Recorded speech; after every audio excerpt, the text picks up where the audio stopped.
మోడీ ఏదో మధ్యంతర ఎన్నికలతో తనే ప్రధానమంత్రి అయిపోవాలా నెక్స్ట్ ట్రిప్కి దానికోసం ఎత్తేస్తున్నాడు. ఇప్పుడు వరుసపెట్టి 3 సార్లు అయ్యింది కాబట్టి ఇక తర్వాత గెలవడు కాబట్టి అందుకోసం జమిలి ఎన్నికలు. ఇది ఒక ప్రచారం, విస్తృత ప్రచారం, విచిత్ర ప్రచారం, వికృత ప్రచారం కూడా.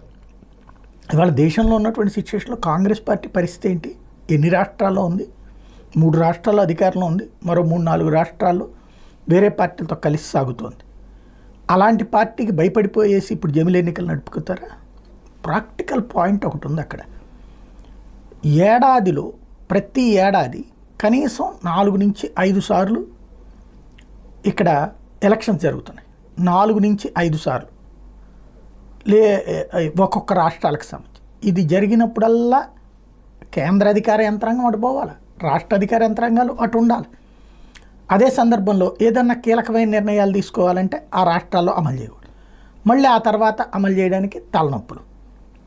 దానికి తోడు టోటల్ రాజకీయం చుట్టూతోనే తిరగాల్సి వస్తుంది.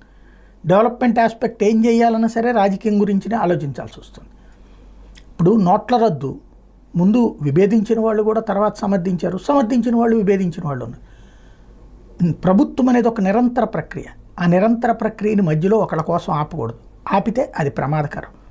కాబట్టి ఒక జమిలి ఎన్నికలు అనేటటువంటిది ఒకేసారి ఎన్నికలు జరుగుతాయి. అది ఒక రకంగా చెప్పాలంటే భారతీయ జనతా పార్టీ తనని తాను ఫడంగా పెట్టుకుంటోంది ఈ జూదంలో.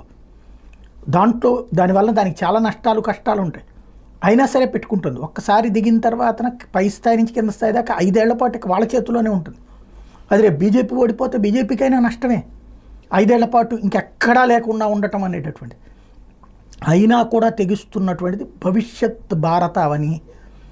ప్రపంచంలో ఏ దేశాలలో లేనటువంటి సమస్య ఇప్పుడు అమెరికాలో ఎట్లా ఉంటుందో మొత్తం ఒకేసారి జరిగిపోతుంది. ఫ్రాన్స్లోనైనా బ్రిటన్లోనైనా అన్ని దేశాల్లో, ఒక్క భారతదేశంలో ఇది ఉంది. పోనీ భారతదేశంలో సిస్టమ్ లేదా? ఇదివరకు జమిలి ఎన్నికలు ఉన్నాయే, 67 దాకా అట్లాగే జరిగినాయే. ఆ తర్వాత జరిగినటువంటి పరిణామాల కారణంగా మారుతా వచ్చింది, ఎమర్జెన్సీ కారణంగా మొత్తం గందరగోళం అయింది. కాబట్టి నిజం తెలియాలా, నిజంతో పాటుగా దేశం అన్నటువంటి దృక్పథంతో ఆలోచించాలా. అదే ప్రస్తుతం మోడీ చేస్తున్నటువంటి ప్లానింగ్.